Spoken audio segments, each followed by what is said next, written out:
Hello and welcome, Lanita, the scrappy grandma here. This is our Bible reading playlist, and this is take two. I recorded it all yesterday and published it, and a friend messaged me and said, There's no sound. So my mic wasn't working. So I just tested it. Everything's a go. So this is our 47th.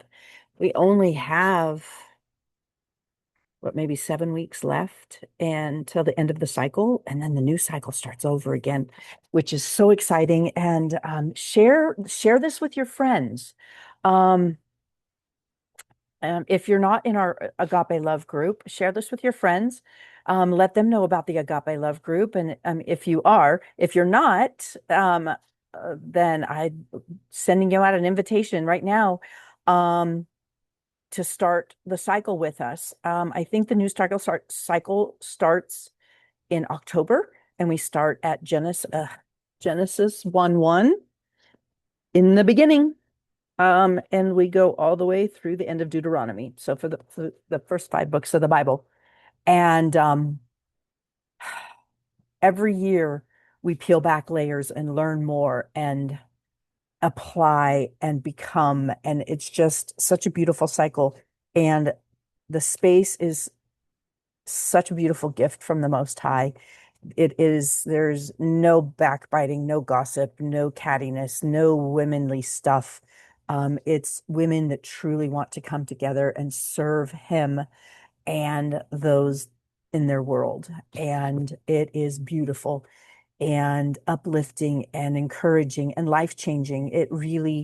It's beautiful to walk with other women intimately, even though we're virtual and we're, all over the country, but walked with women intimately and grow in becoming who we were created to be, each individuals, and to support and hold each other up as we're going through sometimes the major struggles, and then to rejoice with one another when we're going through, times of blessings. It's just nothing like it. I've never experienced anything like it in my 64 years of life. And most of the women are um, my kids' age. So I'm one of the old ladies, which is where the Father wants me. So if you are feeling that nudge or that draw, and the Father is drawing you in, and you want something super special in your life where you can grow in Him and with, you know, learn to love Him with, walking out loving Him with all your heart, mind, soul, body, and strength,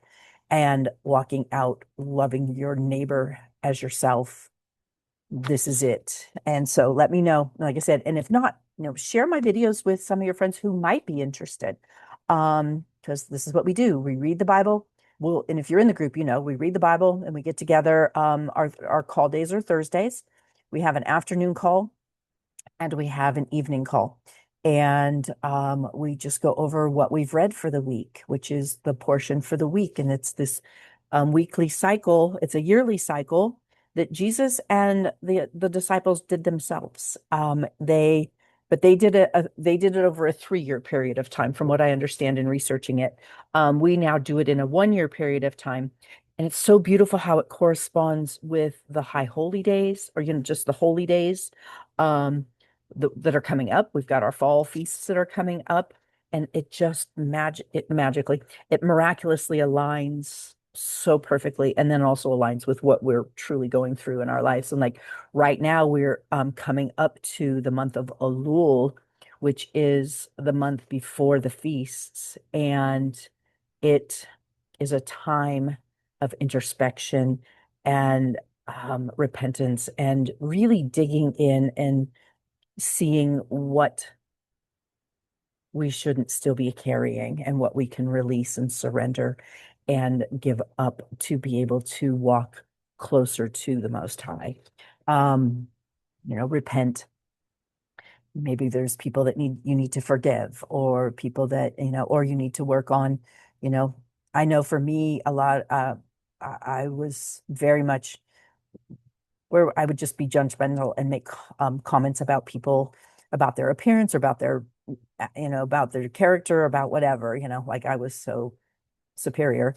Um, but that was something that the Father really impressed upon me through these portions, because there's one that talks about evil speech and speaking negatively and the consequences. And so that through that has helped me to be refined. I've given him permission to refine me, and he has, and to where I am very much more conscious about what I speak out of my mouth, and I want to speak blessings and not cursings, which we will be going over in today's Torah portion. This is re'eh or re'eh. I'm not sure the pronunciation exactly, and it means see or behold. And it's Deuteronomy 11:26 through 16:17. In the Haftorah, the prophets, it's Isaiah 54:11 through 55:5. And the Gospels, it's John 6:35 through 51. And so here is Rahah, C, is the 47th portion. In it, Moses urges the Israelites to see the choice set before them: blessings if they follow God's commands, and curses if they turn away.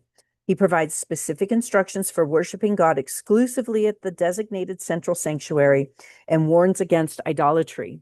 Moses outlines laws regarding dietary practices, tithing, and caring for the needy, emphasizing the importance of generosity and maintaining a holy community. See, all of this, everything what I just said. He also describes the observance of the festivals: Passover, Shavuot, and Sukkot. Those are the three traveling foot festivals where they travel.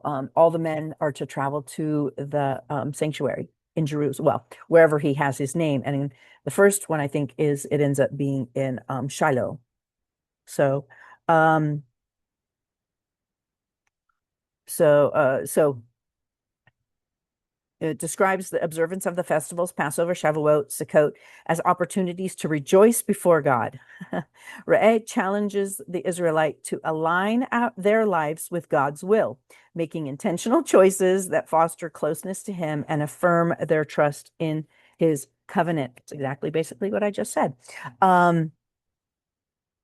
So basically what this is right before Moses dies. He knows he's going to die, and he knows that this new generation, because the old generation is all passed away, the new generation is going to be entering into the promised land led by Yehoshua, and Caleb, or Joshua, I'm sorry, Caleb. I mean, he helps. They're the only two from the older generation that are still alive, that get to go in. And basically, he's wanting to reiterate with this generation, the things that were given on Mount Sinai, where, he went up and he spent time with the Most High and got the tablets and, the instructions, the law, the Torah, all those words, instructions, law, Torah, all three of those. In Hebrew, it's Torah.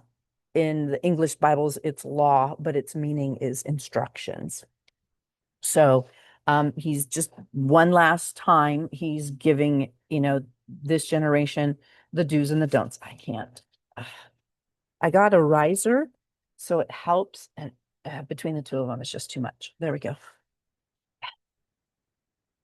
I woke up with a little bit of funkiness going on in there today. So anyway, okay. So Father Yah, thank you so much for this time together. Thank you. Thank you for your word, and thank you for answering our prayers. Thank you for answering my prayer several years ago when I asked you to please give me a hunger and a thirst and a desire for your word, Father. And you did.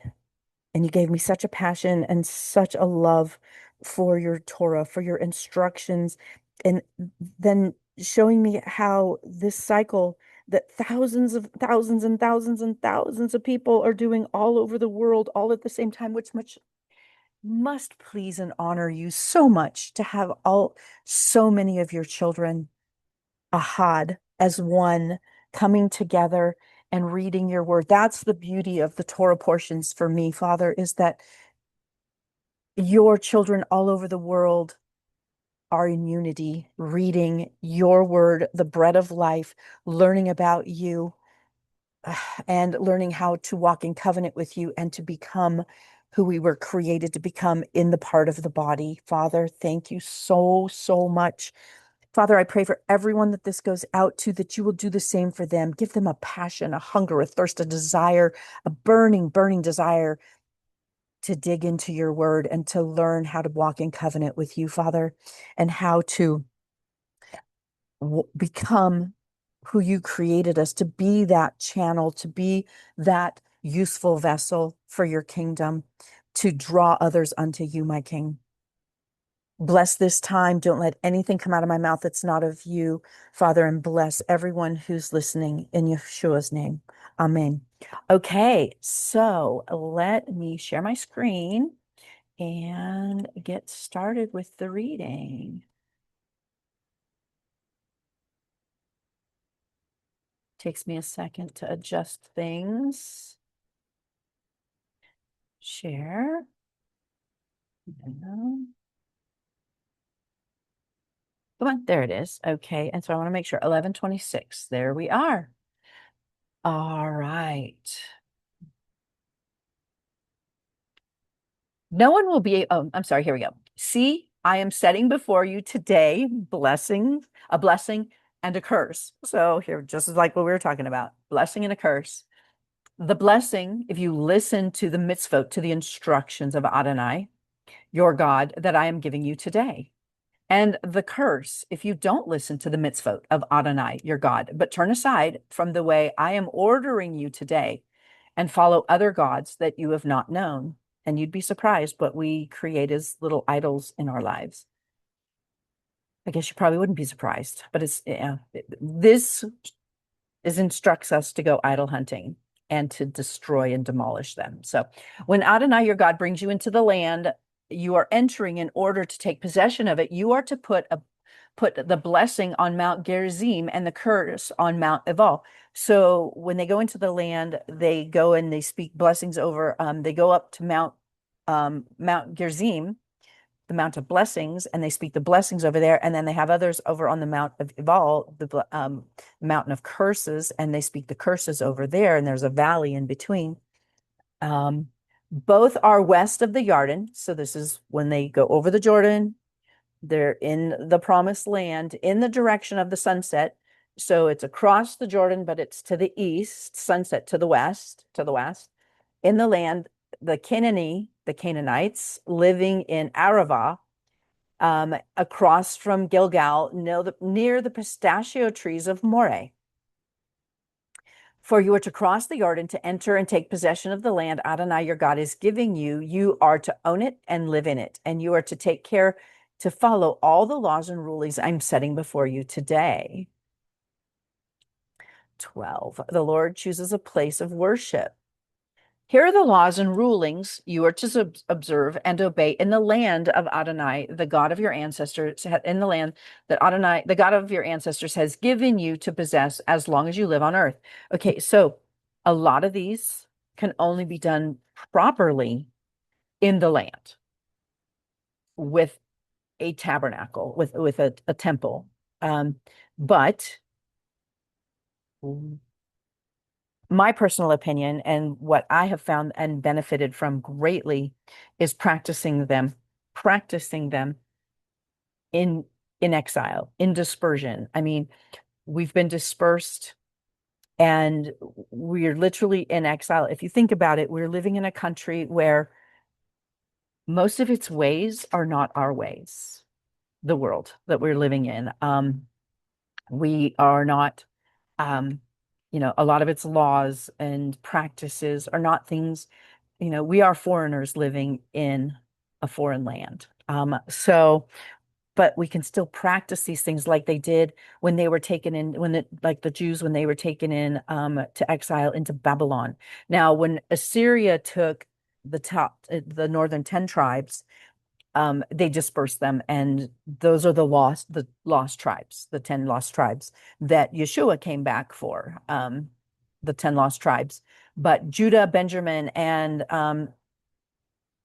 half tribe of Manasseh, and some of the Levites, they were in Judah. And then when let's see, the Babylonians took them um, into exile, into Babylon, and they had to live there. And that's like where Daniel, you know, he still he followed the ways of the Most High, not the ways of the country, the nation they were living in. So we still can do these, and these are practical, and they're, it's like the church unfortunately teaches that no one's able to keep the commandments, and we're under grace now.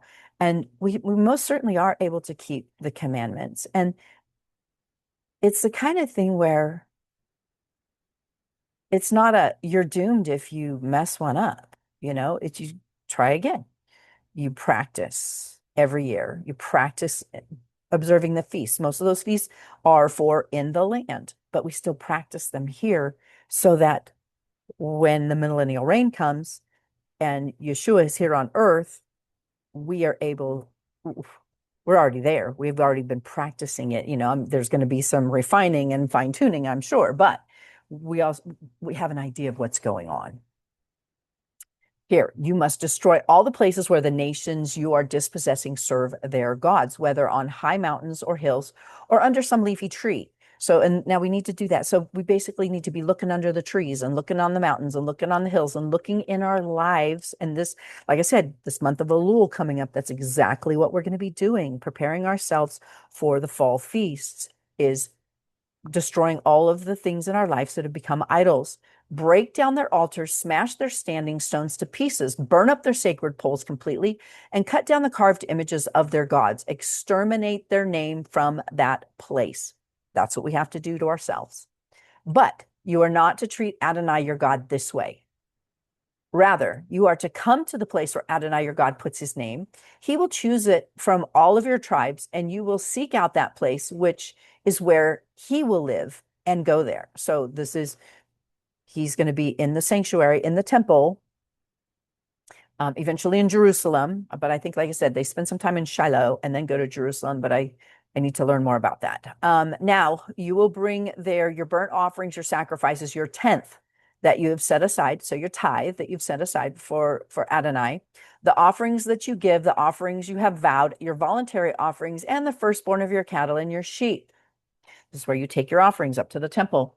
There you will eat in the presence of Adonai your God, and you will rejoice over everything you set out to do, you and your household in which Adonai your God has blessed you. So you travel and you take your firstborn and your offerings, everything that you've grown, everything that you've set aside for him, you take them up to the tabernacle, to the temple, and you sacrifice them there. But then there's a lot of food, because you give some to the priest, but some's given back to you, and you and your family have a feast with the Most High, with Adonai.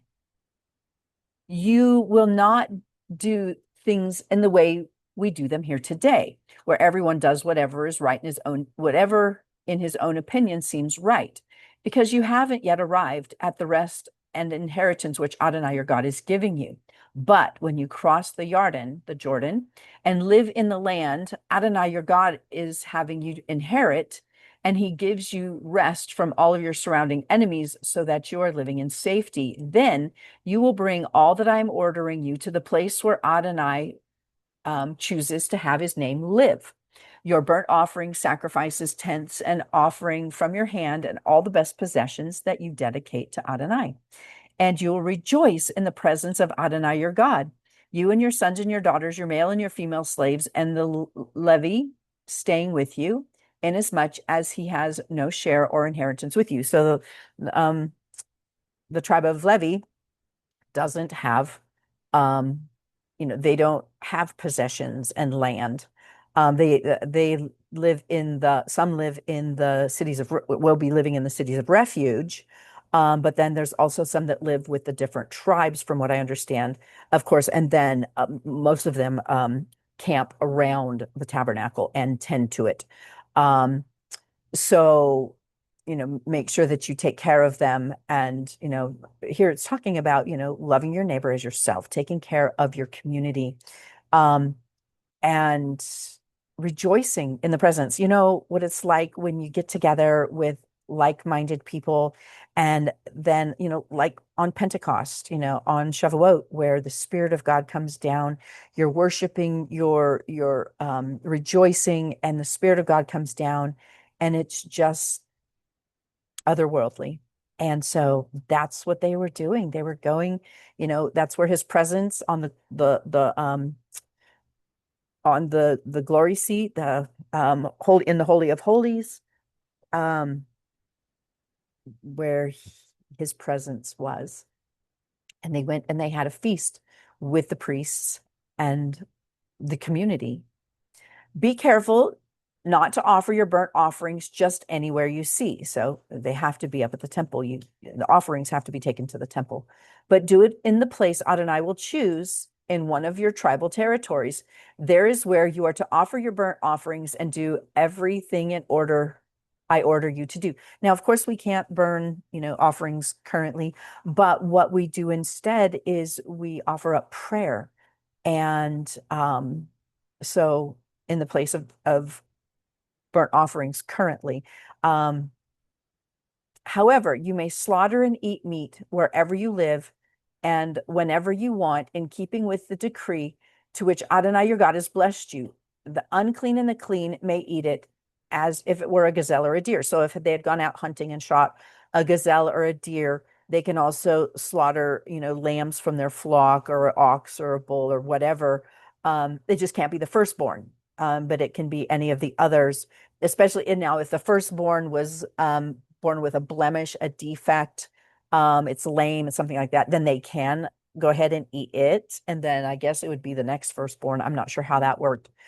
But so they're able to eat meat wherever they live. They don't have to just come to the tabernacle to eat meat. The only thing they do with the tabernacle is their offering, is the firstborn, what they've set aside, their best. But don't eat the blood. Pour it out on the ground like water. You are not to eat on your own property. You are not to eat on your own property the tenth of your grain, new wine or olive oil that you set aside for Adonai, or the firstborn of your cattle or your sheep, or any offering you have vowed, or your voluntary offering, or the offering from your hand. No, you are to eat these in the presence of Adonai your God, in the place Adonai your God will choose. You and your sons and your daughters, your male and your female slaves, and the Levite who is your guest. And you are to rejoice before Adonai your God in everything you undertake to do. As long as you're living on your property, take care not to abandon the Levite. When Adonai your God expands your territory as he has promised you, and you say, I want to eat meat, simply because you want to eat meat, then you may eat meat as much as you want. If the place which Adonai your God chooses to place his name is too far away from you, then you are to slaughter animals from your cattle or your sheep, which Adonai has given you, and eat on your own property as much as you want. Eat as you would a gazelle or a deer. The unclean and the clean alike may eat it. So because they're not going to the temple, and this isn't a sacrifice or an offering, this is just dinner. They can be ritually unclean, meaning, having intercourse with your spouse makes you unclean. So, even, touching something you shouldn't have touched or whatever. So just take care not to eat the blood, for the blood is the life, and you are not to eat the life with the meat. Don't eat it. Pour it out on the ground like water. Do not eat it. So there's, how many times he just said right here, do not eat it. So things will go well with you and with your children after you, as you do what Adonai sees as right.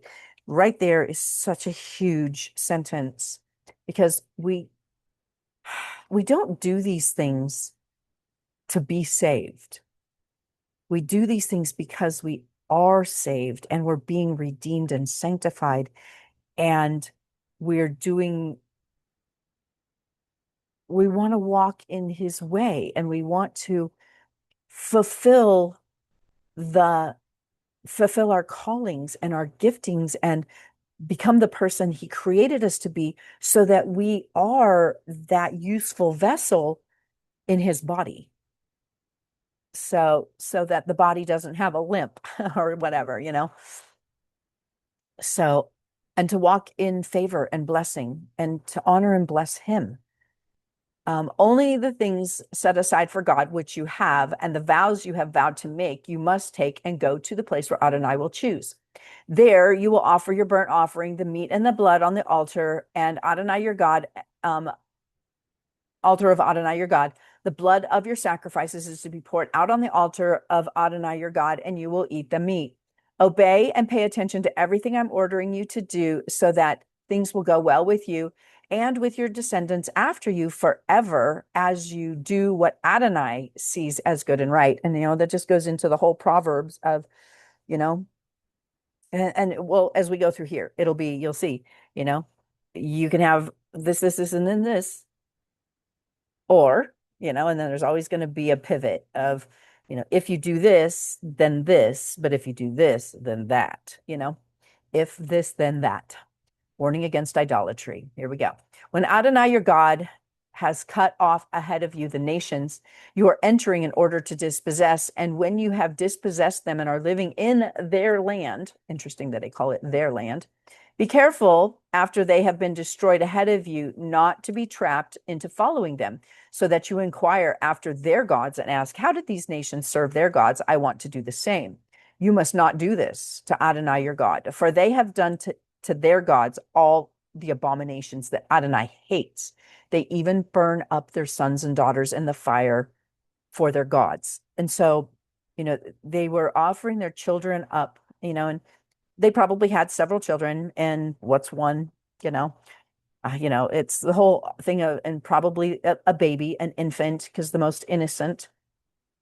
And they would offer them up as a sacrifice for, good rain, or, good crops or prosperity, kind of unfortunately, like some of our babies are offered up as sacrifices for, a job or a relationship or a lack of relationship or whatever reasons that our babies are sacrificed nowadays.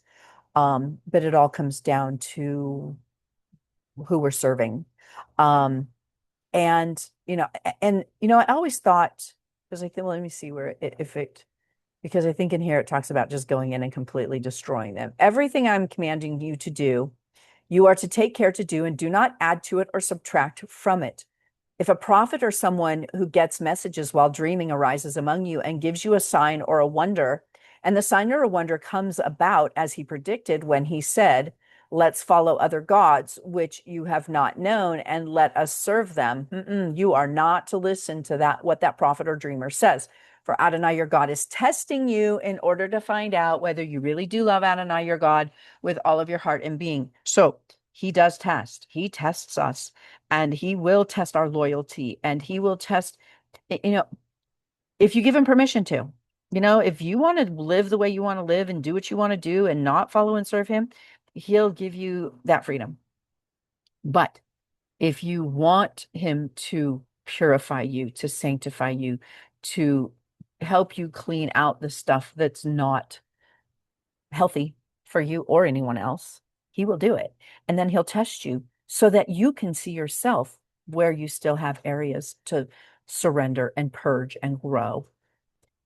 You are to follow Adonai your God, fear him, obey his mitzvot, his instruction, listen to what he says, serve him, and cling to him.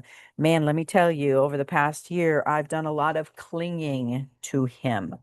And that prophet or dreamer is to be put to death because he urged rebellion against Adonai your God, who brought you out of the land of Egypt and redeemed you from a life of slavery in order to seduce you away from the path Adonai your God ordered you to follow. This is how you are to rid the community of this wickedness. If your brother, the son of your, this is how you are to rid, okay.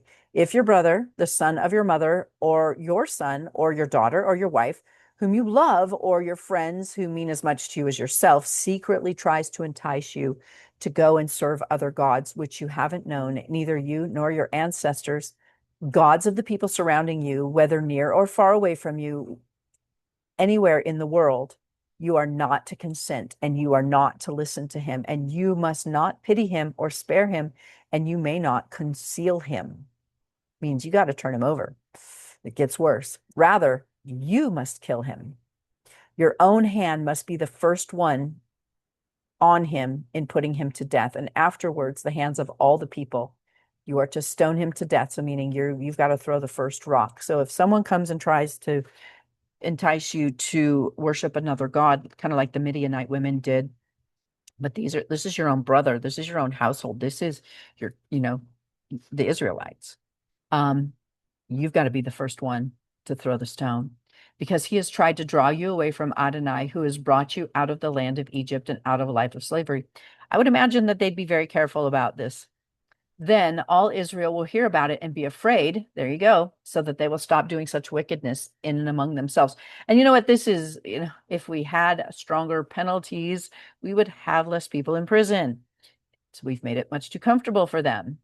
If you hear it told that one of your cities, which Adonai your God is giving you to live in, certain scoundrels have sprung up among you and have drawn away the inhabitants of their city by saying, let's go and serve other gods, which you haven't known, then you are to investigate the matter, inquiring and searching diligently.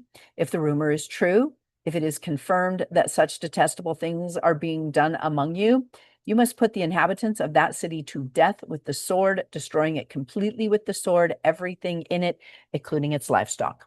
Heap all of its spoils up in an open space and burn the city with its spoils to the ground for Adonai, your God. It will remain a tell forever and not be rebuilt again. So fascinating. I've learned this past year about tells, and like Tel Aviv.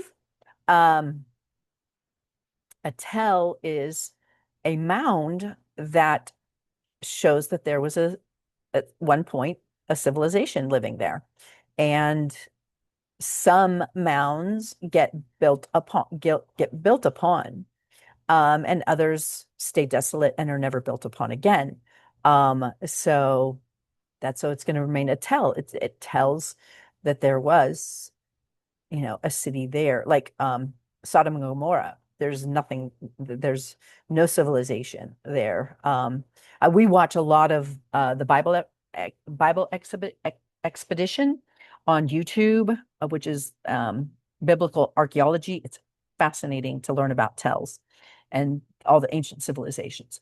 None of what has been set apart for destruction is to stay in your hands. Then Adonai will turn from his fierce anger and show you mercy, have compassion on you, and increase your numbers as he has swore to your ancestors, provided, there's that pivot word, you listen to what Adonai says and obey all of its mitzvot, his commands, his instructions that I'm giving you today, thus doing what Adonai, your God, sees as right. So, we have to have that same passion and fervent wanting to go in and just destroy all of the things in our lives that are idols. Now, of course, we're not going to go do this to anybody else's land because we're not in the land and we're not being told to go do that, but we are being told to destroy the idols in our lives. 14, clean and unclean food. So here he's going to be going over the Leviticus 11, the clean and unclean food. And it's so interesting because, even Noah knew way before the 10 words were given on Mount Sinai, the 10 commandments and all of the laws in the Mount Sinai. There was the oral that was passed down, and they knew what clean and unclean was because with Noah, they were told, to take 2 of every unclean animal, but 7 of every clean animal. So you are the people of Adonai your God, and you are not to gash yourselves or shave the hair above your foreheads in mourning for the dead. These were practices from the other nations, or maybe even from Egypt, that they brought those traditions that they saw in Egypt, because you are people set apart as holy for Adonai your God. Adonai your God has chosen you to be his own unique treasure out of all the peoples on the face of the earth. You are not to eat anything disgusting. The animals which you may eat are ox, sheep, and goat, deer, gazelle, roebuck, ibex, antelope, oryx, and mountain sheep. Interesting that all of the meat we are to eat eats grass, nothing that eats flesh. Any animal that has a separate hoof that is completely divided and it also chews its cud, these animals you may eat. But you are not to eat those that only chew the cud or only have a divided hoof. For example, the camel and the hare and the coney are unclean for you because they chew the cud, but they don't have a separate hoof. While the pig is unclean for you because although it has a separate hoof, it doesn't chew the cud. You are not to eat the meat from these or touch their carcasses. Of all that lives in the water, you may eat these. Anything in the water that has fins and scales, these you may eat. But whatever lacks fins and scales, you are not to eat. It is unclean for you. So it has to be a combination. Trout has fins and has scales. Catfish has fins, but no scales.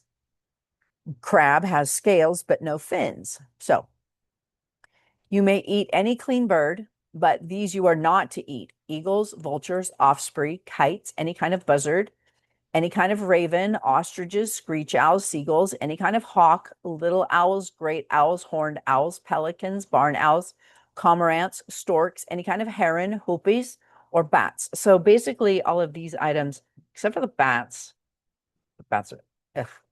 Um, all of these animals are pretty much predator. They eat other animals. All winged swarming creatures are unclean for you. They are not to be eaten. So winged swarming creatures would be like bees swarm. And so they're unclean. But all clean flying creatures you may eat. You are not to eat any animal that dies naturally. So this is interesting. But you may let a stranger staying with you eat it or sell it to a foreigner because you are a holy people for Adonai your God. You are not to boil your young animal in the mother's milk.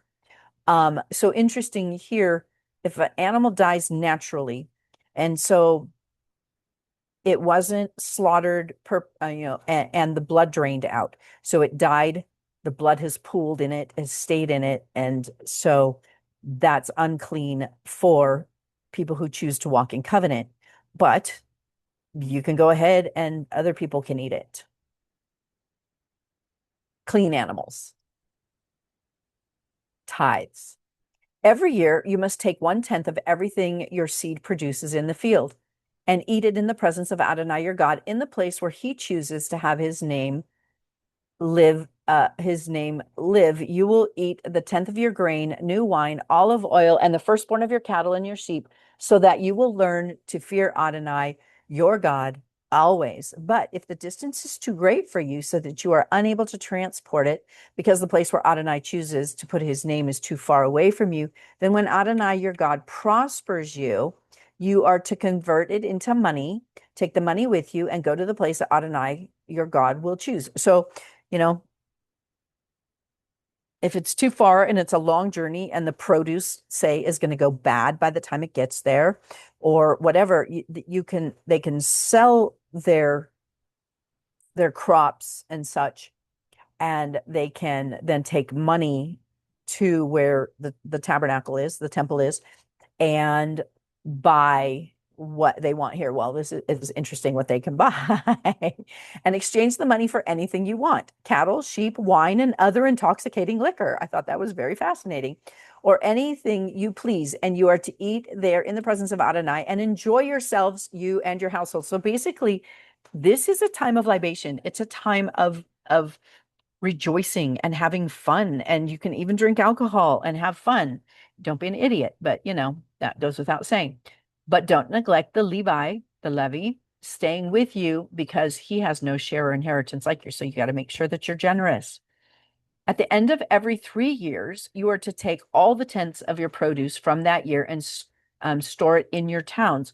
So everyone comes together, stores it there, and the levy, because he has no share or inheritance like yours, along with the foreigner, the orphan, and the widow living in your towns, will come and eat and be satisfied, so that Adonai your God will bless you in everything your hands produce.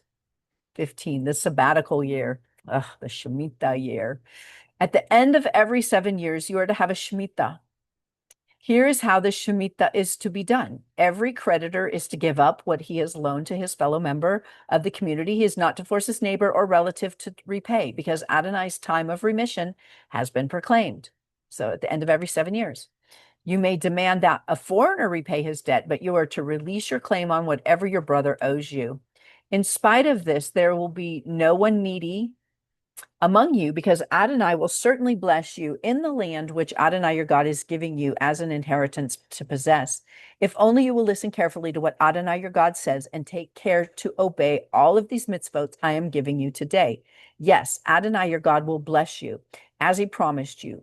You will lend money to many nations without having to borrow, and you will rule over many nations without their ruling over you. Beautiful promises. If someone among you is needy, one of your brothers, in any of the towns in your land, which Adonai your God is giving you, you are not to harden your heart or shut your hand from giving to your needy brother. No, you must open your hand to him and lend him enough to meet his needs and enable him to obtain what he wants. My husband is very generous. I mean, to a fault. He will give up, he would give up everything um, to someone in need. He's got such a beautiful, generous heart. I, on the other hand, have very much a hoarder heart, had a hoarder heart in that I'd been through times where I'd lost everything and had to start over. And so I tend to cling and be in fear about being without. And that's just saying that I don't trust the Most High to provide for me. And so that's one of the things in going through the Torah portions that he has taught me is that he is so faithful to keep, like it says here, he will bless you as he's promised you. If you do the things that he's saying here, you live in blessing. I have never in my life lived with such peace and contentment and just being satisfied and not living in fear and worry and dread and torment, which I mean, literally I did up, till a few years back. And just walking in his ways and doing these Torah portions, going through them every week, year after year. I think it's probably my fifth or so year of doing this now. Um, it's it's changed me, and I live in a place of peace and contentment and knowing that my Father has promised and will provide. And so I'm a lot more open-handed now and really enjoy actually giving and helping other people in need. Guard yourself against allowing your heart to entertain um, the mean-spirited thought that because um, oh, okay. So guard. I love when they use the word guard. Guard yourself against allowing your heart to entertain the mean-spirited thought that because the seventh year, the year of Shemitah, is at hand, you would be stingy toward your needy brother and not give him anything, or that he may cry out to Adonai against you, and it will be your sin. Rather, you must give to him, and you are not to be grudging when you give to him. If you do this, Adonai your God will bless you. Here's another if. Adonai your God will bless you in all of your work and in everything you undertake. That is so true. I'm living this. I'm living this. For there will always be poor people in the land. That is why I'm giving you this order. You must open your hand to the poor and the needy brother in your land. If your kinsman, a Hebrew man or woman, is sold to you, he is to serve you for 6 years, but in the seventh year you are to set him free. Moreover, when you set him free, don't let him leave empty-handed. But supply him generously from your flock, threshing floor and winepress, from what Adonai your God has blessed you with, you are to give to him. So you are releasing your servants and blessing them on top of it, which is so beautiful because they're having to start over. And so you're helping them to start over. Remember that you were a slave in the land of Egypt, and Adonai your God redeemed you, and that's why I'm giving you this order today. And they didn't leave empty-handed when they left Egypt, because he put it on the hearts of the Egyptians to send them with all of their gold and jewelry and stuff. But if he says to you, I don't want to leave you because he loves you and your household, and because his life with you is a good one, this is me, a bondservant. My life is so good with the Most High. I never want to leave him. I never want him to release me. I never want to be set free. I want to serve him every day for the rest of my life. Then take an awl and pierce his ear through right into the door, and he will be your slave forever. Do the same with your female slave.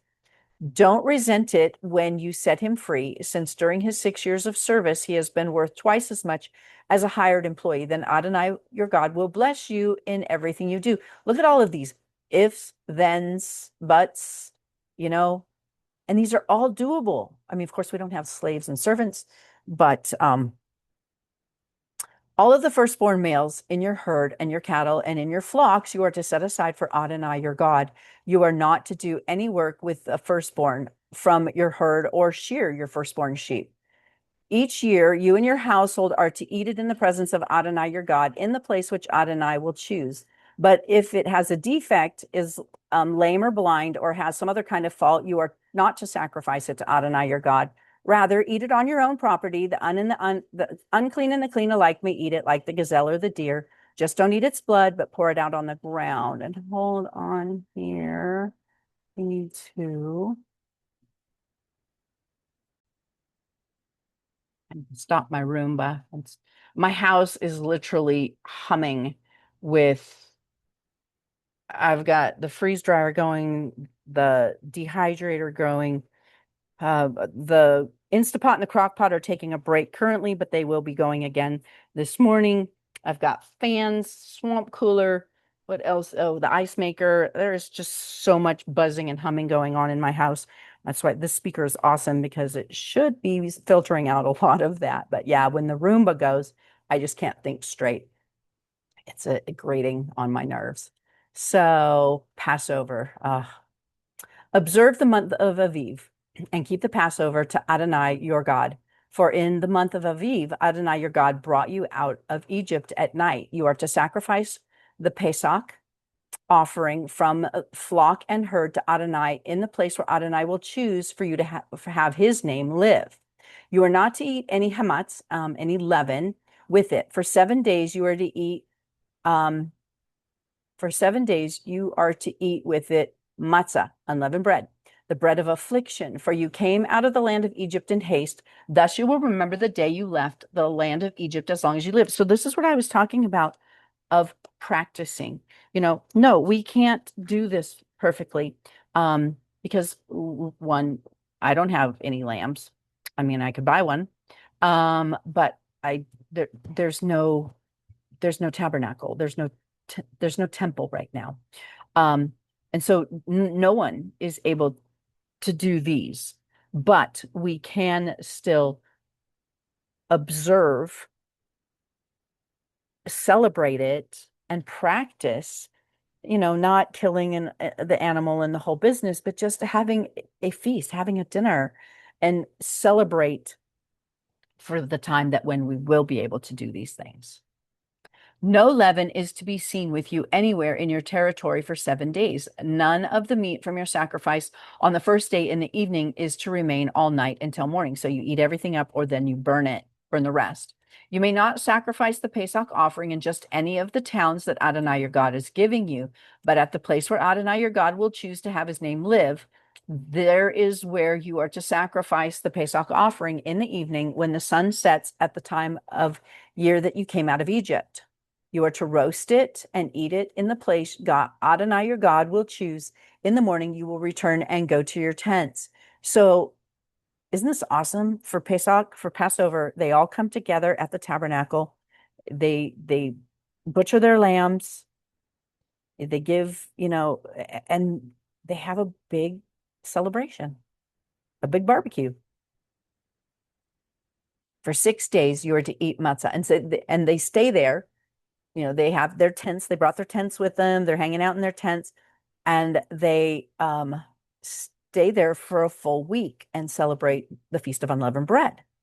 For 6 days, you are to eat matzah, and on the seventh day, there's to be a festive assembly for Adonai your God. Do not do any kind of work. So the first day, Passover, is a celebration.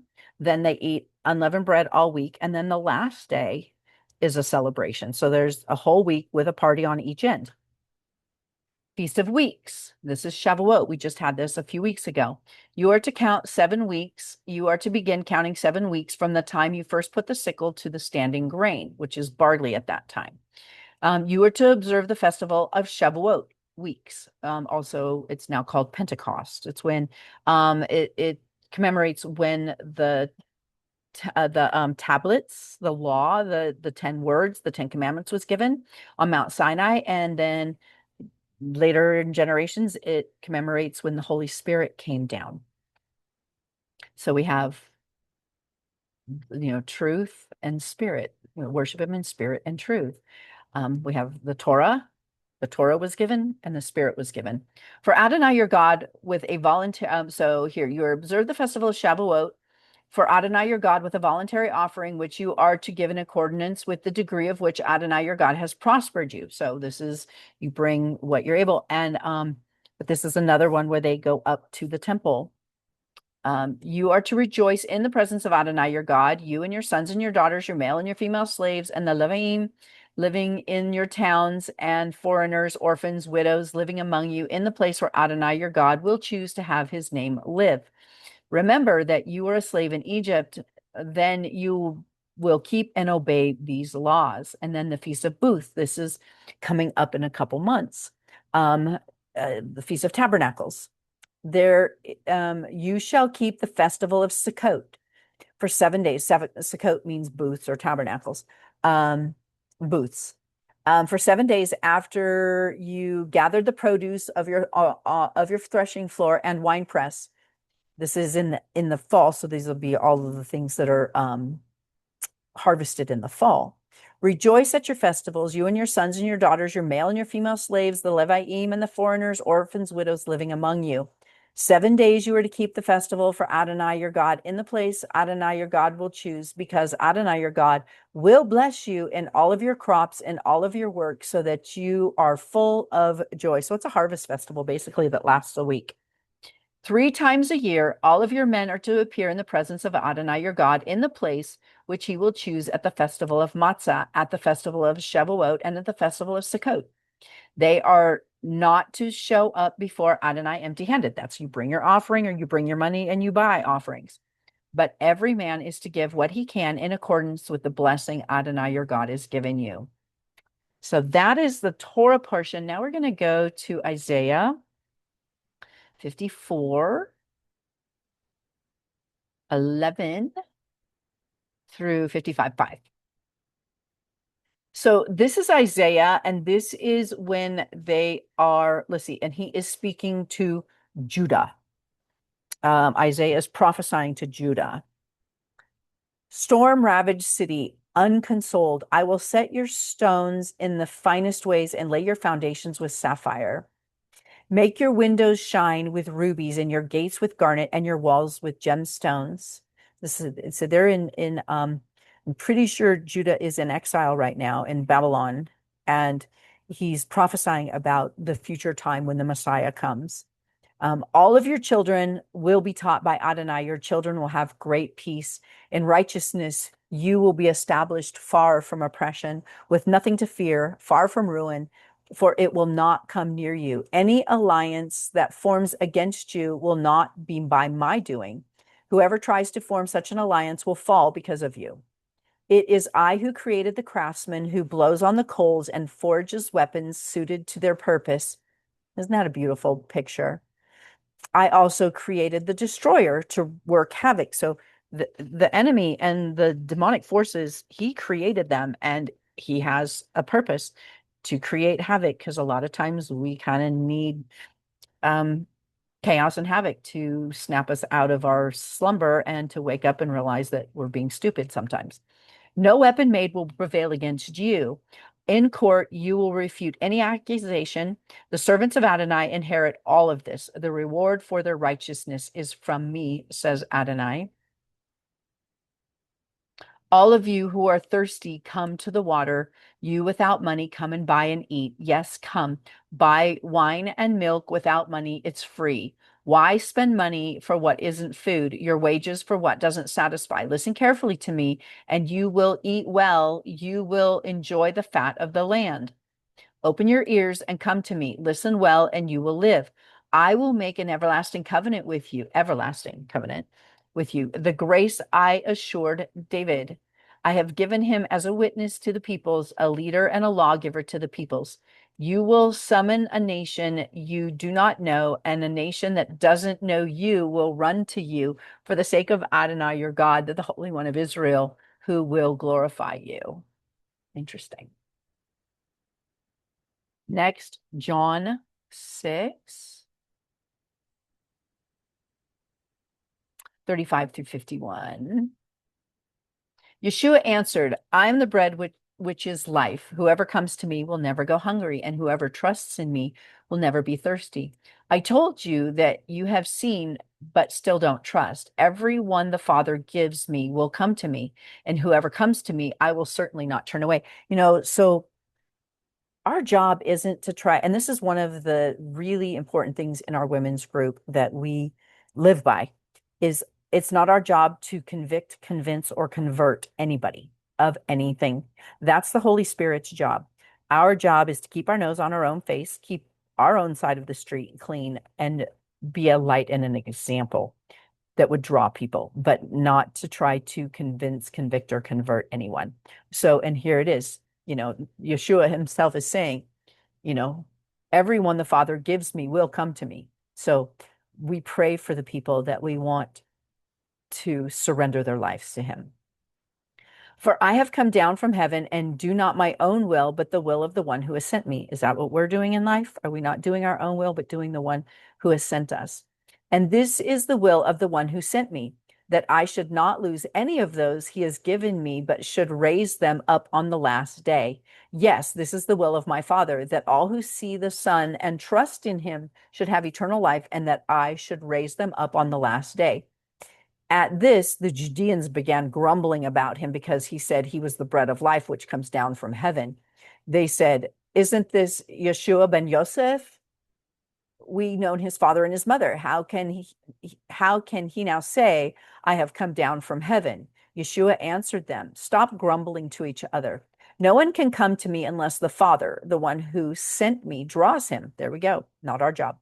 And I will raise him up on the last day. It is written in the prophets. Here we go. We're going to read, and you know what I find so interesting is most of the Gospels and the letters are, especially with Yeshua, he was reciting the Torah over and the prophets, the Torah and the prophets and the books of wisdom. He was reciting what they call the Old Testament because that's all he had. The New Testament didn't exist. The New Covenant, the New Testament didn't exist. So, not that anyone has seen the Father except for the one who is from God. He has seen the Father. Yes, indeed, I tell you, whoever trusts has eternal life. I am the bread which is life. Your fathers ate manna in the desert and they died, but the bread that comes down from heaven is such that a person may eat it and not die. I am the living bread that has come down from heaven. If anyone eats this bread, he will live forever. Furthermore, the bread that I give is my own flesh, and I'll give it for the life of the world. So beautiful, beautiful. All right. Thank you so much for joining me today. Finally, I'm going to work my hardest. It is my intention to try my hardest to do these on Sundays so that I get out at the first of the week. I've just been challenged with a lot of things going on. And, I've got 20 days until I go to Israel. And I'm trying to think, I think what I'm going to do is I'm going to pre-record the portions. Just sit down one day and go through all the ones that I would be normally going through if I was gone. And while I'm gone, and then have them come out while I'm gone so that I don't have to lug my laptop. I'm still debating whether or not I'm going to take my laptop with me because it's just something extra heavy to carry. But anyway, be blessed. Let me know if you have any questions. Let me know where you're from, if you're in our Agape Love group, or if you have found these recordings some other way. And if you're interested in joining our women's fellowship that starts the Torah portions over again in a couple of weeks, so exciting to start from the beginning with us. It's funny because it was several years ago, well, few years back, probably I think five, 4 or 5. And I was in a online women's group, and I was like, I learned about the Torah portions and I was so excited. And I just like, oh, hey, you guys all want to read this with me? Read these Torah portions with me. They're how Jesus and the disciples and how all the Jewish people learn the first 5 books of the Bible, the instructions. They go over it every year, a little chewable, digestible chunk of it every week. And they were like, no, no, that's, we're not interested. We're not interested. And it's like, okay, cool. I'm still going to do it. So I did. Started off on my own because I had actually done it the year before, started halfway through the year before. So when it was like right now, you know, 7 weeks before, that's when I started, you know, asking, hey, you want to do this with me? And no, no, no. And then a couple of them, Angelina and Isabel, um, who now are, servant leaders in our group, they finally came to me and had felt convicted. The Father had put it on their heart, and that was week 7. Um, so you can start anytime, but it's super cool to start at the beginning. So let me know, and I can get you the link, and get you invited. We do it through an app called Discord, and which is a weird name for what we do because we're anything but, but it works really well for our needs. And we have a lot of different get-togethers online because we're from all over the country. Um, I'm in California, and I mean, now I have friends in, well, almost every state, which is super exciting. Um, and I'm going to Israel in 20 days with 3 of the other women from our group that I've never met before. So it's going to be really exciting to finally meet them and then to travel to Israel with them. It's crazy. So, all right, be blessed, and Yah willing, I will see you next week for our next portion. Bye.